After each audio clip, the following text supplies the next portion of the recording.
Let's start adding some green.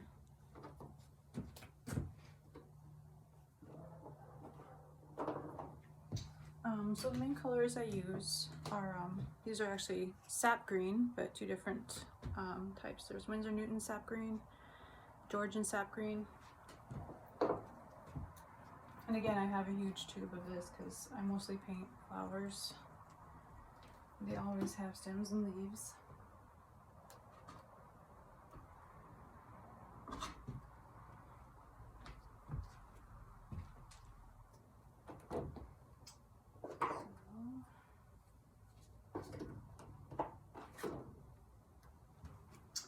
Oxide of chromium is pretty close to sap green also.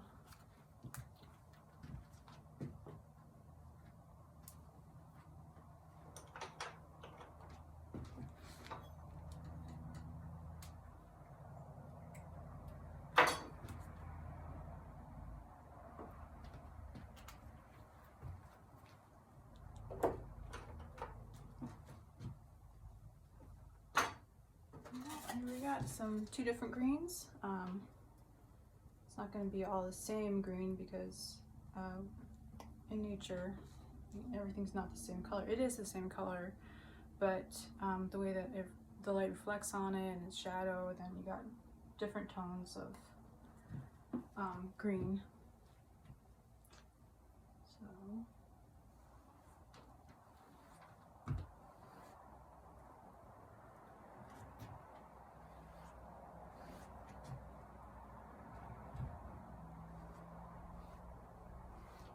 So I'm just putting some basic stems on here, you can see, just to cover up the canvas, really. Just kind of give me a guideline of where I'm going to add more.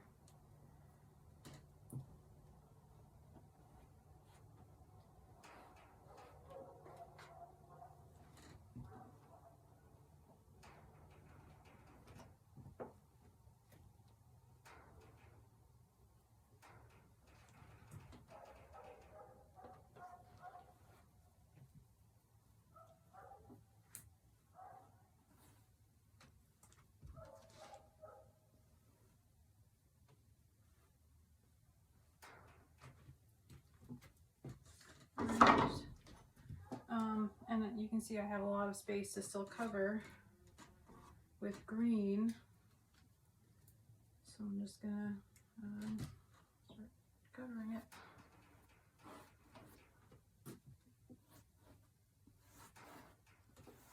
And iris leaves are kind of like sword shaped, so that's why we got the long linear lines for these leaves.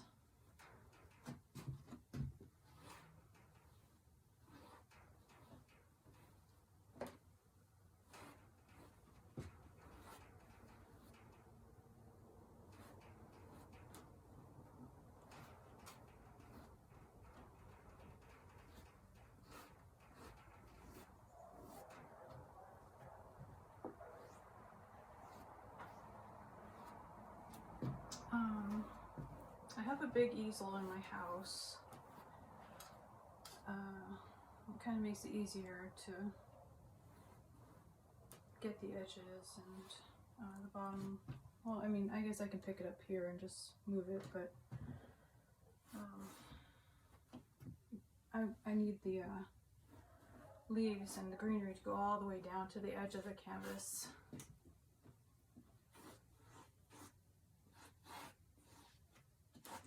Now I got little dabs of paint on my greenhouse. It's okay.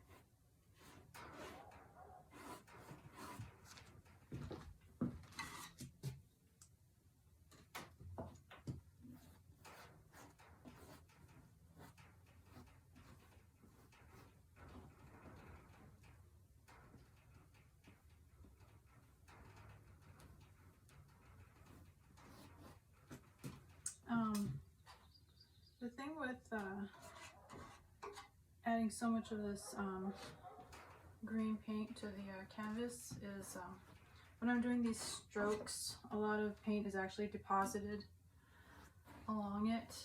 So I'll come back with my palette knife and clean off some of the excess paint so I can spread it on another part of the canvas that's bare. So that way I don't use so much, go through so much oil paint, you know, just conserve it a little bit and get the same result. I also like working with watercolors and acrylics. I like watercolors because because you're moving the paint around with water, it's so easy to get a natural look to everything, because you know everything's basically, all life is basically mostly water. It's easy for, you get water everywhere. It's easy to make skies and clouds and everything look incredibly realistic with watercolors when you're using water to move the paint around. And I like acrylics also because you get such bright colors. You get really bright colors with acrylic paint. Watercolor, it's kind of hard to get bright colors because I mean it's watered down. And I also like watercolor and acrylic because you can rinse the brushes off with water to clean them. You can't do that with oil paints. You need the paint thinner to clean the brushes.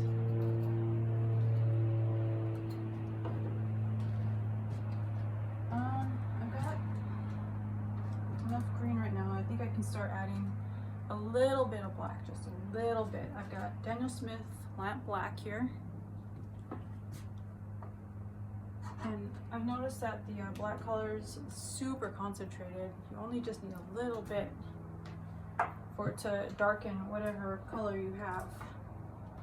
So I'm just gonna add, you can see there's a big old piece of green and just a little dab of black, because that's all you need. You see, it's very,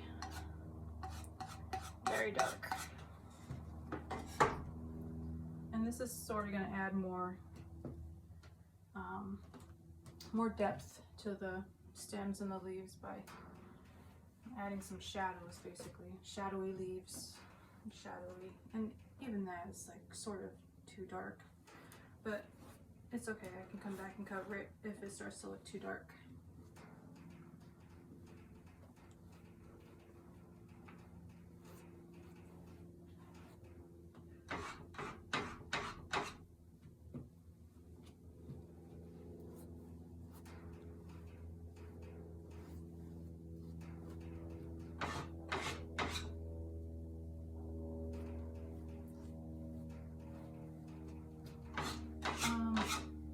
I'd say we got about 50% of the white canvas covered for the leaves part so far, which is a good start. Yeah, it's going to have 100% covered, but it takes a little bit of time for a canvas this size.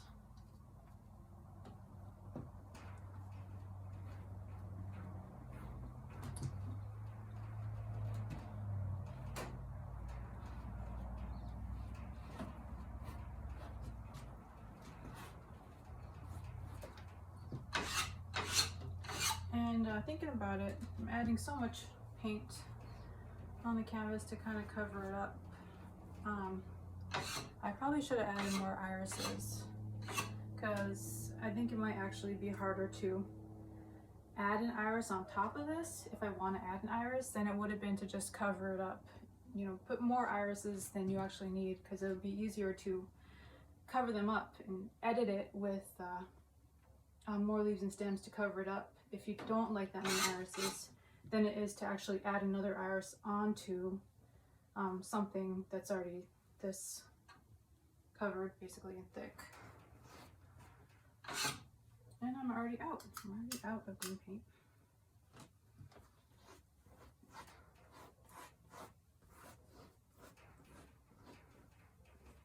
I might actually have to go into the house for another tone of green paint.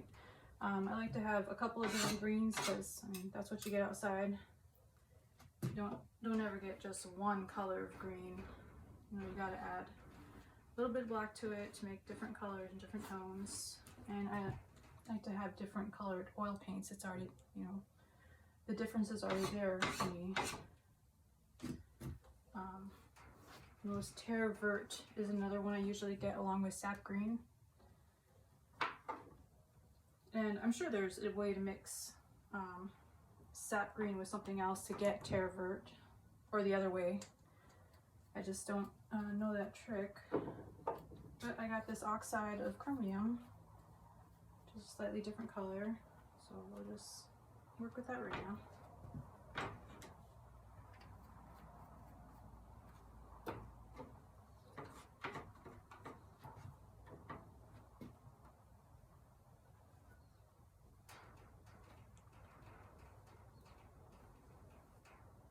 Stick a couple of the leaves up because that's what you have. A couple. I don't want a whole bunch of leaves on the top.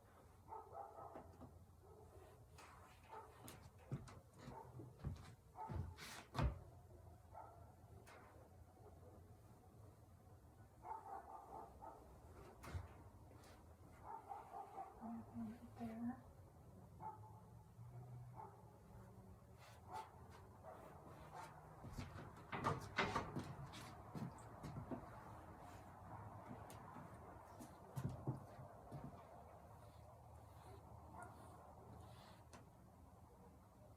And I'm leaving a little bit of space between the iris and the green. I just don't want to mix the green up with anything. And if I touch the iris, it's going to leave just a little bit of the paint from the flowers on it. And I kind of want the green to be green. I don't want it to get mixed up with anything right now, except for black.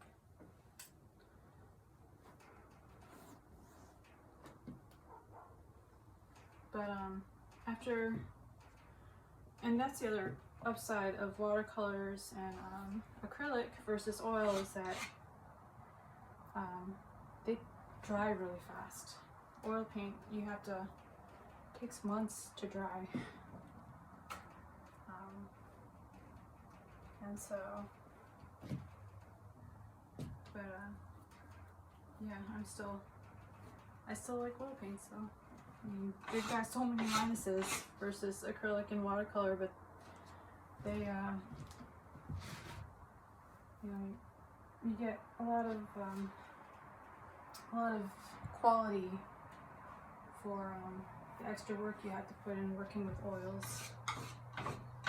I like how rich they look, I guess. Maybe that's the right term. They look very rich.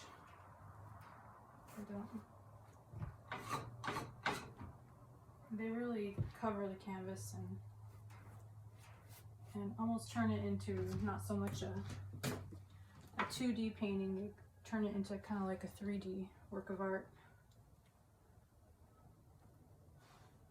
And I think that's the last dab of green I'm gonna add, because I still need to go through the palette knife and sort of flatten some of this stuff out. But you can see it's more than 50% of the white is covered for where I need the leaves and stems. So got somewhere, progress.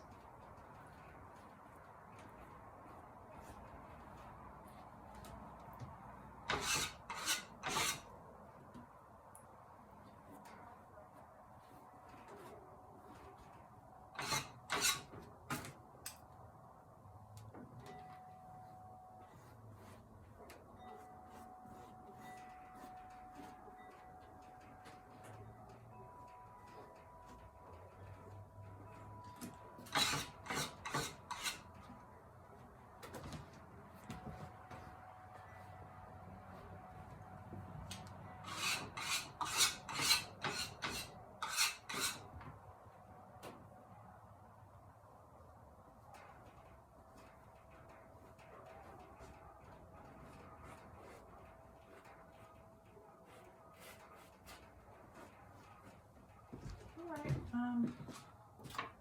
So I'm going to go through, so I'm not using so much, have to use so much paint to, you know, do the basics of what I need with the stems and leaves. I mean, the fun part is painting the irises really, but you guys gotta do the regular boring stuff.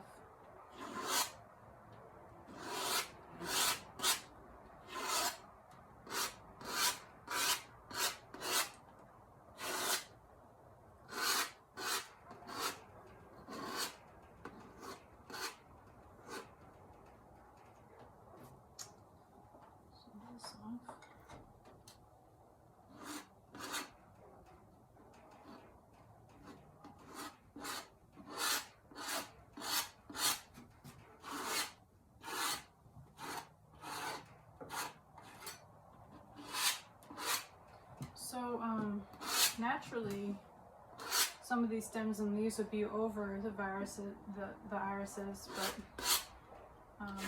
because I like the irises so much, I don't want to cover them up, and so it's not quite, you know, true to nature.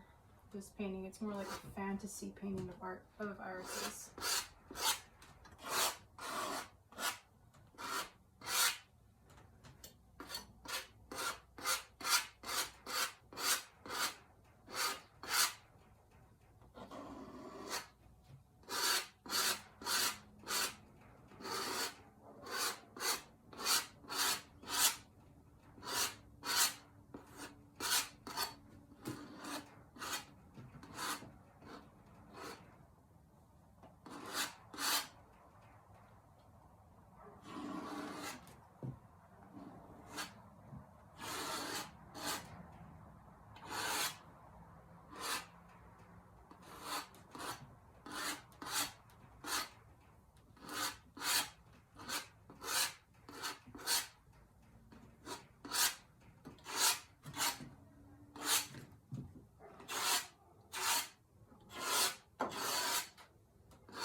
That's the start for the